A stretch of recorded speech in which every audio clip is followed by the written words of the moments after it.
Updated the 30th of October 2017, 2045 AEDT Philippine President Rodrigo Duterte says he will deal with Donald Trump in the most righteous way and listen to what he has to say when they meet to discuss North Korea and regional security during the U.S. president's first major trip throughout Asia.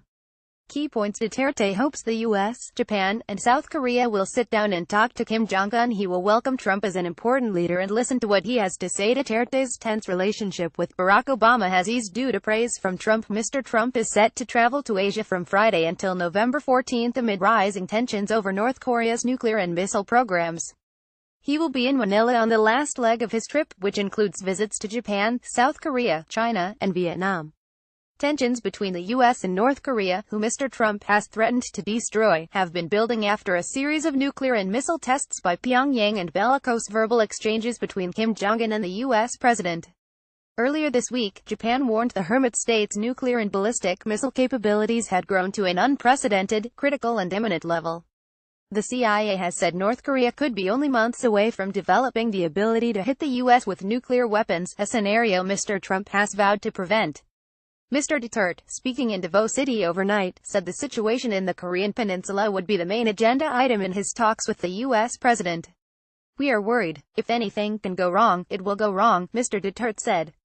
"A nuclear war is totally unacceptable to everybody." Mr. Duterte said it would be good if the U.S., Japan and South Korea would sit down and talk to Kim Jong-un and tell him that nobody's threatening him, that there would be no war, and that if you can just tone down or stand down, stop the threats, and that would be the same for America. The Philippines president has previously described Mr. Kim as a fool and a chubby son of a bitch for playing with dangerous toys. Mr. Trump will reportedly meet with Mr. Duterte, but will skip the larger meeting in Manila with heads of states and governments from China, South Korea, Japan, India, Australia and New Zealand. Duterte to listen to what Trump has to say. Mr. Duterte is known for his often profanity-laden tirades against the United States, chiding Washington during the presidency of former leader Barack Obama for treating the Philippines like a dog, despite the two nations' long-standing relationship.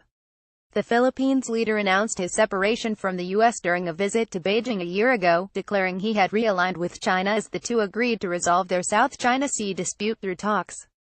Mr. Duterte was infuriated by expressions of concern by members of Mr. Obama's administration about extrajudicial killings in the Philippines. But Mr. Trump, in a phone call to Mr. Duterte in May, praised the Philippine leader for doing an unbelievable job on the drug problem despite human rights groups' condemnation of Mr. Duterte's drug crackdown, in which thousands of people have been killed. It talks would be terrorism, cooperation between the two countries, the fight against drugs. "I expect to be dealing with him around these topics," Mr. Duterte added. "I would deal with President Trump in the most righteous way, welcome him as an important leader. I would have to also listen to him, what he has to say." Mr. Trump's visit to China will reciprocate a trip to the U.S. made in April by Chinese President Xi Jinping.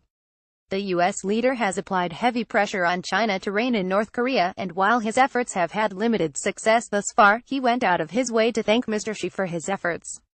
"I applaud China for breaking off all banking relationships with North Korea, something that people would have thought unthinkable even 2 months ago. I want to thank President Xi," Mr. Trump said at a news conference. Reuters.